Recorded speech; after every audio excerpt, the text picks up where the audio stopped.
have less of a mess to fix, than if it comes pretty late. Thank you, Prakash, for your presentation. Our next speaker is Shlomo Weiss, who followed Prakash as the General Manager and Senior Vice President for the Software Monetization Business Unit. Shlomo has been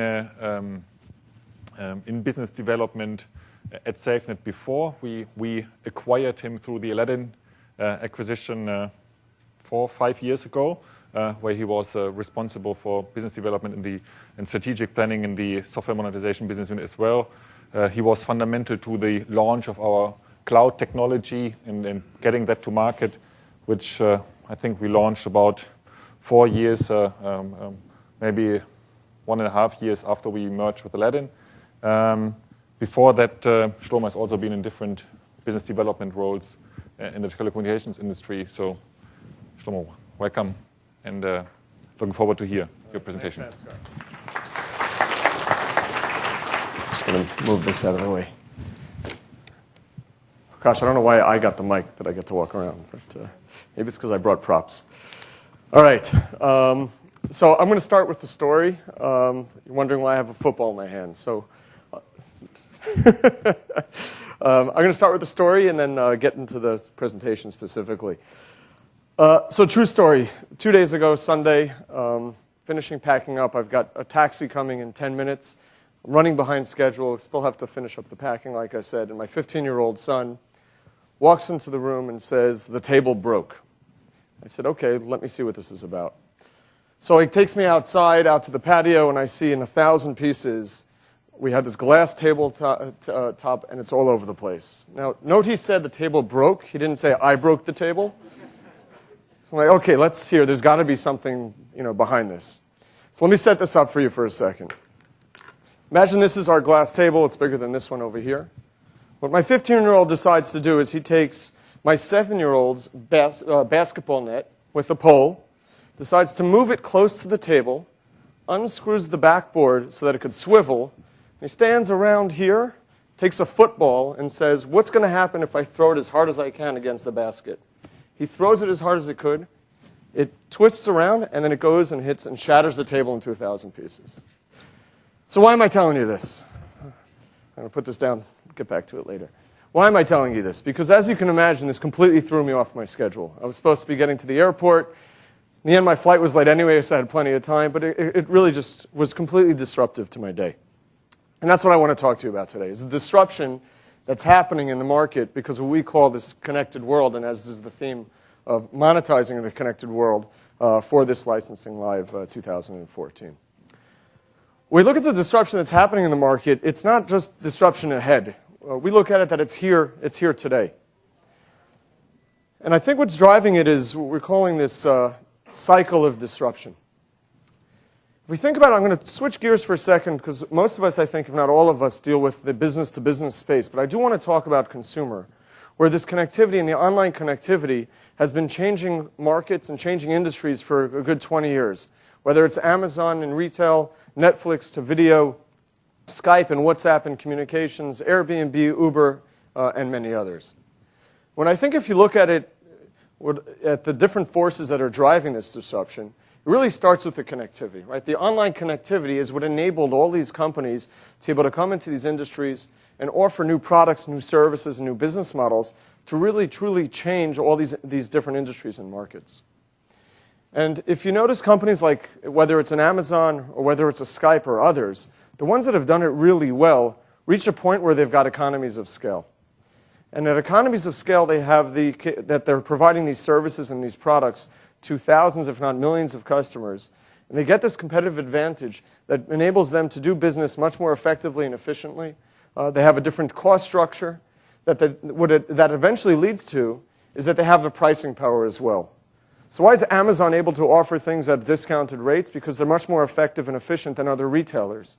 Why WhatsApp can provide texting the way that they do or Skype the way they do is because they have utilizing the connectivity as well as the economies of scale in order to give them that pricing power. So like I said, we've been seeing this in the consumer internet. It's happening every day. It's been happening for 20-something years. But this connectivity, the way we see it, and this cycle of disruption is starting to happen in the enterprise as well. And it's real. It's not just things that we're talking about is going to be happening. It's happening today. And we're seeing it across our customers and our partners that we work with, whether they're in the industrial automation space, whether they're in healthcare, in finance, in agriculture, and others. Just an agriculture example, we've got a customer who sells software to dairies in order to help them measure and optimize the output of the milk that they're getting from the milking of cows, essentially. And this is all enabled by this connectivity that they're driving in order for them to be able to effectively optimize their business and change their own customers' experience. And so this cycle of disruption is changing markets. It's happening today.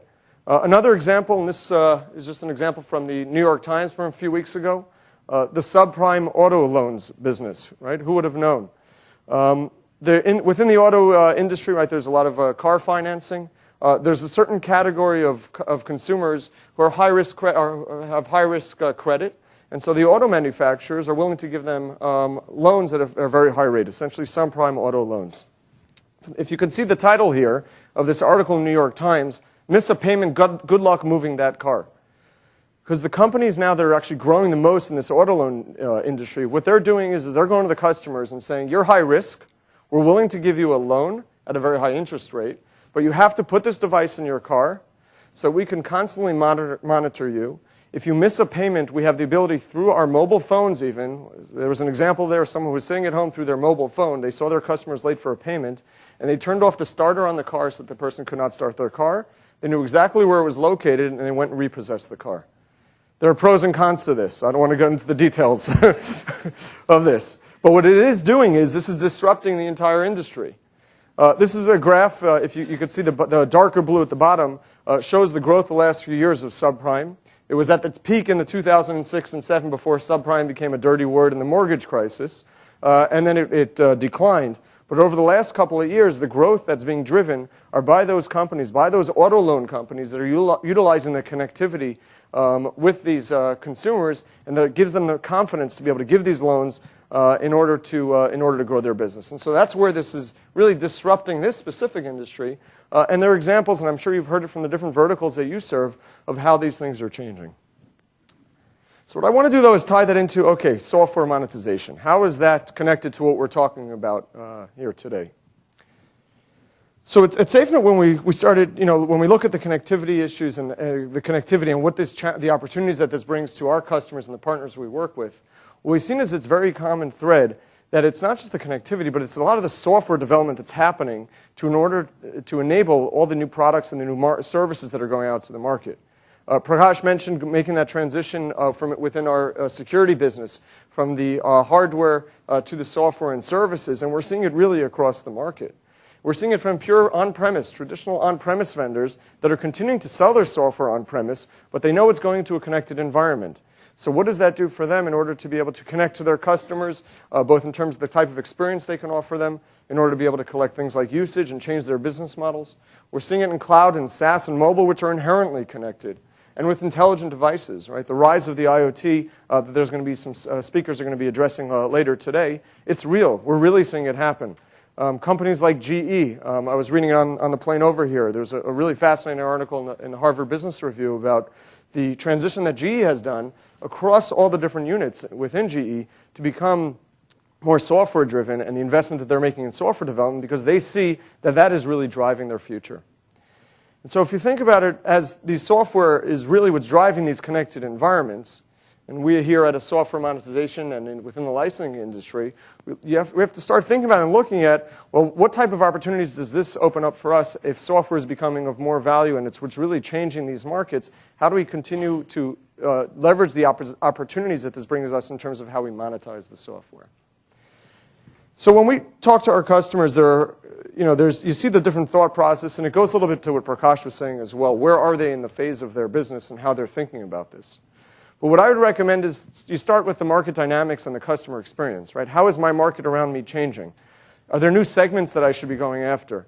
I was talking to someone yesterday, one of the segments where we're seeing a lot of traction here, for example, the medical device industry, where the big device vendors have been selling for years these multi-million-dollar systems to these large hospitals. But with the connectivity that now is being enabled within their devices, they can start charging on a utility, basically a per-scan basis. and start to sell their systems and solutions, not just to the high-end hospitals, but basically at a per-use model to the mid-size, the smaller hospitals, or even the private doctors' clinics. And so it opens them up to new market segments and to a new way of doing business. And then what does that do for the customer experience? How could the customer experience be improved? And therefore, what is the type of solution that you should be offering and how you need to evolve in order to make sure that you're adapting what you're doing in order to continuously improve that customer experience? On the business model side, I mentioned in the previous slide, if you're selling pure software in an on-premise environment, don't ignore the connectivity and the capabilities that that can give you even to change your business model. You can offer cloud-like business models in an on-premise environment by connecting and tracking the usage and doing subscriptions there as well. The competitive environment, I think, is critically important. I mentioned GE. You've got these large industrial, large companies that are putting a lot of resources behind it. But then you have the upstarts as well. Think about what Nest has been doing and what they did before they were acquired by Google as well. And so who's going to come in and change your market? And you should think about how your market is evolving and what the competitive dynamics are in order for you to make sure that you're the one who's leading the pack versus waiting for a competitor to come along.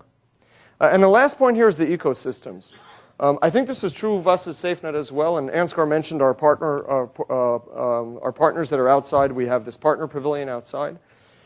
Before we ourselves actually got into the cloud, our solution partners and technology partners weren't a core part of our strategy. But as we entered the cloud and into this connected environments, we quickly realized that we're not just deploying our system, it's connecting. It's interacting with other systems. There's data that's being transmitted across everything. And the ecosystem that you're in and the partnerships are critical. And we've been seeing some of these partnerships, ecosystems, that are even evolving in specific verticals. Within communications, within, I mentioned medical before, and all these different, in industrial and all these different industries where they have their unique needs and sometimes their unique regulations that they need as ecosystems to partner together in order to be able to advance the business. So what I want to do now, though, is to actually give an example. We're going to have a demo here. You probably noticed that there's a racetrack in the middle of the room over here. It's not there just for show.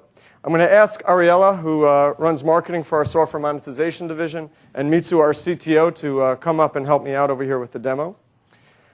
And let me set up the scenario for you of what it is that we want to demonstrate to you about how a business can think about what they can do to change from being a traditional business that's in this disconnected environment into a connected environment. Is this one mine? Okay. So here's the scenario, right? As a kid, I used to like going to my best friend's house.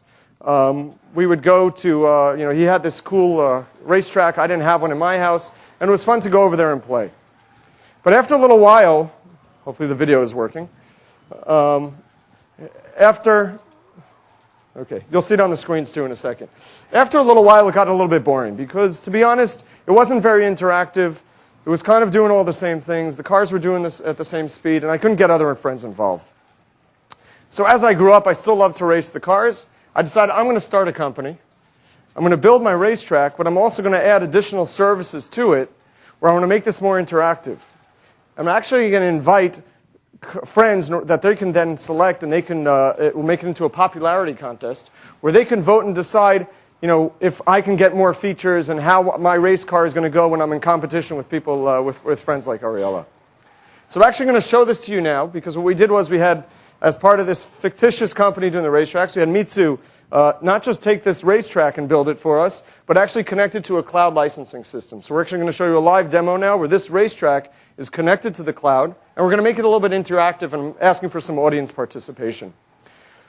Hopefully on all your seats you have one of these cards. It says cast your vote.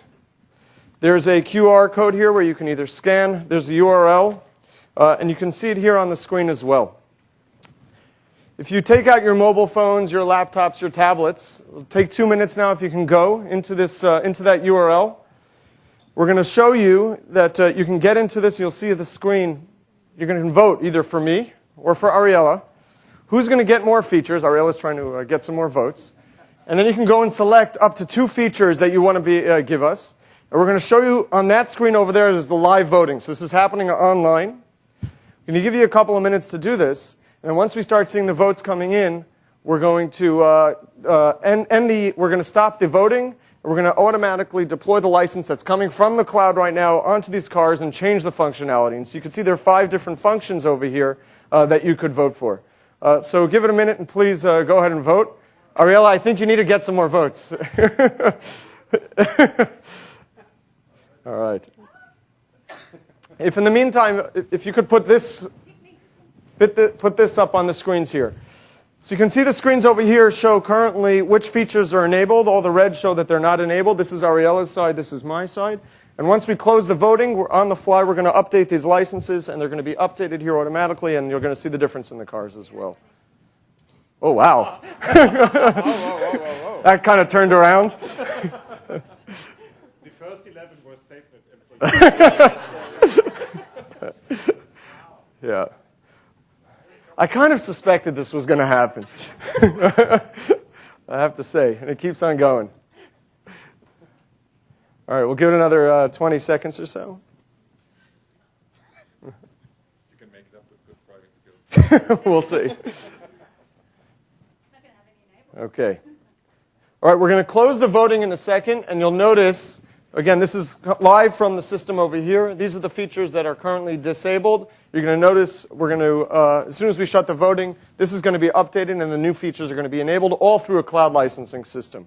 And again, as the owner of this company here that's doing the these racetracks with the voting, it's a great system, to make this more interactive, and a good new way for us to gain additional revenue. All right, another few seconds, and we'll close the voting, Mitsu. Because I think. At least that you get that one. Oh, is that right? No, it looks like Ariella's won. Okay. Oh, there, I got one feature. Thank you very much. All right, so the voting is being closed. You can see here it should be updated, refreshed on the screen in a second. Here's the max speed. We both have nitro, but you can see she's got the full nitro. I only have a little bit here. So we're going to go back to the racing. Ariella, I'm starting because I have a disadvantage here. And you can see the difference. We've got nitro. Look at that speed. It's flying off the tracks. A little bit too fast. So again, this is the reason we wanted to show you this today. It's a good way that could a good way we found to demonstrate the effectiveness that you can have of thinking a little bit about a business. Obviously, this is a more fun way and a consumer way of doing it. But I truly think that it's the companies that are looking at how they're innovating and what how their companies continue to evolve and how their industries are evolving are going to succeed in this new connected environment. And so the question we asked today, and this is really setting up the theme for the day, is your software monetization strategy ready for the connected cloud? And this is what you're going to hear from the speakers today and tomorrow. If I go back to what I was talking about before the demo, right, ask yourselves as you hear from the speakers and as you interact with the rest of the people here at the event, how is your market changing? What are the dynamics happening? What can you do to enter new markets, offer, go after new segments with new offerings? What about the business models that you're offering today? Should you be thinking about how the connectivity enables you to do more for your customers and to change your business models as well? The customer experience, which is tied very closely to the solution offering. Right? As you saw in Prakash's slides, there's the revenue growth, there's the experience, there's the customer experience piece as well. This customer experience that we just showed in the demo, it makes it more fun, more interactive. What can you do for your business systems that you're selling in order to truly improve the customer experience? And what does that mean, and what type of effect will that have on the offering that you're bringing to market? Don't forget the systems and the processes, and it also requires a cultural change. Again, going back to Prakash's presentation of how SafeNet has evolved and how the services that we're offering today as a company and what we've seen our customers go through, don't forget about putting the systems in place. Don't forget about the processes. And there's also this cultural change that needs to be driven in order to really change the face of your business and the way that you go to market with these connected types of solutions and systems. And lastly, there's the ecosystem. I mentioned how we've got partners, whether it's in the billing space, if it's in the content delivery space, and many others, where it's really helping us evolve our business and transition our business. And I encourage each of you to think about the ecosystem around you, especially if you're not going to just be selling a product to a single customer, but you're going to be selling a solution that's connected, that has services, that will also tie in to the rest of the ecosystem. And then finally, You have to think about what you need now, but also for the future. Because what you're doing today and the way the markets are changing today and the dynamics of these markets are changing so quickly, you have to make sure what you've got in place today is also enabling you to continue to evolve in the future, essentially future-proofing your business. And the last message is really to act now. Right? Act now because there's disruption happening all over the place. Act now because you want to be there and start innovating before your competitors do. And you also want to act now before someone takes a football, right, and shatters your glass table. Here, you got a football. Thank you very much.